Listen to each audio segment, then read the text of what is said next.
Some food doesn't just feed you, it waits, quietly, for years. And in World War II, one survival food could sit untouched for nearly a decade, survive heat, cold, moisture and time, and still keep a soldier alive when everything else failed. That wasn't luck. That was design. This is the story of the World War II survival food that refused to rot, spoil or surrender. A food born centuries earlier, perfected by necessity and quietly trusted by armies who understood one brutal truth: hunger kills faster than bullets. And once you understand how it worked, you'll realize this wasn't just wartime food. It was a survival system. World War II wasn't just fought with tanks and planes, it was fought with logistics. Armies moved across deserts, frozen forests, mountains and oceans. Supply lines snapped, ships sank, aircraft crashed behind enemy lines. Soldiers were cut off for weeks or months. Refrigeration wasn't an option. Freezers didn't exist in the field. Even canned food had limits. Moisture caused rust. Extreme heat destroyed vitamins. And weight mattered. Every ounce counted. Military planners needed something different. Food that was dense, stable, portable, and nearly indestructible. Food that didn't care if it sat in a crate for 10 years. They turned to something old. Very old. Long before the Second World War, indigenous cultures in North America had already solved this problem. They needed food that could survive long journeys, brutal winters, and unpredictable conditions. Their answer was pemmican. Pemmican is simple, almost deceptively so. Lean meat, dried until every trace of moisture is gone. Fat rendered slowly until it's pure. The two are combined into a dense, shelf-stable mixture. No water, no air, no spoilage. Moisture is the enemy of preservation, and pemmican removes it completely.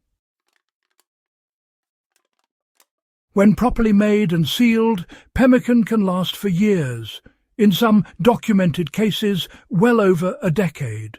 And during the Second World War, militaries quietly took note. Pemmican wasn't mass-issued like standard rations. Instead, it appeared in emergency survival kits, cold weather rations and long-range patrol supplies. It was valued not for comfort, but for reliability. Special operations units, air crews flying over remote terrain, and Arctic forces needed food that would still work after years in storage. Pemmican fit that role perfectly. Unlike bread or biscuits, it didn't crumble. Unlike canned meat, it didn't rust or leak. Unlike modern processed food, it didn't depend on chemicals or preservatives. It depended on physics. No water means bacteria can't grow. High fat means massive calorie density. Dense structure means it survives impact, pressure, and temperature swings. It was survival food in the purest sense. Pemmican's longevity comes from 3 factors working together. First, the meat is dried to the point of brittleness. Any remaining moisture would shorten its life dramatically. WWII-era preparation standards were strict for this reason. Second, the fat used is rendered clean. Impurities are removed. What remains is stable, energy-rich fat that seals the meat particles from air exposure. Third, storage mattered. Pemmican was wrapped tightly, often in wax paper, cloth or sealed containers. Oxygen exposure was minimized. Light was avoided. Under these conditions, pemmican doesn't spoil. It oxidizes slowly, but slowly enough to remain edible for years. Reports from the early 20th century confirm pemmican stored for 10 years was still consumed without illness. Its taste changed, its smell deepened, but its calories remained. In survival terms, that's success. Let's be honest. Pemmican wasn't delicious by modern standards. It wasn't meant to be. It was heavy, greasy, dense. A small block delivered massive energy, but chewing it required effort. Soldiers didn't snack on it for pleasure. They respected it, because when rations ran out, pemmican didn't. When fires couldn't be lit, pemmican could be eaten cold. When movement mattered, pemmican delivered more calories per ounce than almost any other field food of the era. This wasn't comfort food. It was insurance. Pemmican was rarely eaten alone. Soldiers crumbled it into hot water to make a stew. They mixed it with forage plants. They cooked it when possible to improve flavour and digestion. But when nothing else was available, they ate it straight. A few ounces could fuel hours of marching. Fat burns slowly. Protein preserves muscle. In cold environments, fat is life. This is why pemmican mattered so much in northern theatres and high-altitude operations. It wasn't just food, it was thermal fuel. Pemmican wasn't about abundance, it was about efficiency. Before modern times, survival wasn't about variety. It was about reliability. Knowing your food wouldn't fail was more important than enjoying it. WWII planners understood this deeply. That's why pemmican survived into the era of canned rations and factory food. It solved a problem technology still struggles with today: long-term storage without systems. No electricity, no refrigeration, no chemicals. Just method.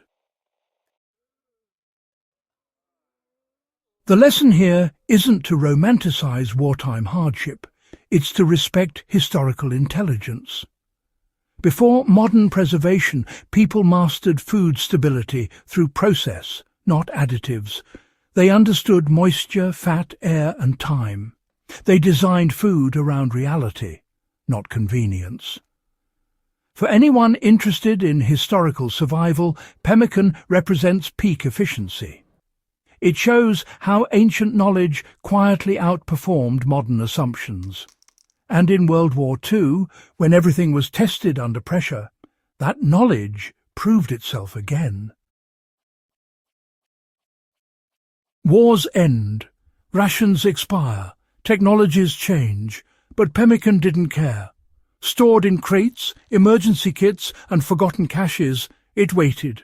Years passed, sometimes decades, and when it was finally opened, it still did its job. It fed people when feeding them mattered most. That's not nostalgia, that's engineering. This is exactly the kind of forgotten brilliance this channel exists to uncover. Not myths, not exaggerated legends, real solutions that worked before modern systems took over. Pemmican isn't exciting because it's old. It's exciting because it solved a timeless problem with ruthless efficiency. Food that lasts, food that fuels, food that survives when nothing else does. If that kind of ingenuity fascinates you, you're in the right place. So, if you enjoyed uncovering this World War II survival secret, make sure to like this video, subscribe to Before Modern Times, and share it with anyone who appreciates real history and real survival knowledge. There are countless forgotten solutions still waiting to be rediscovered. And we're just getting started.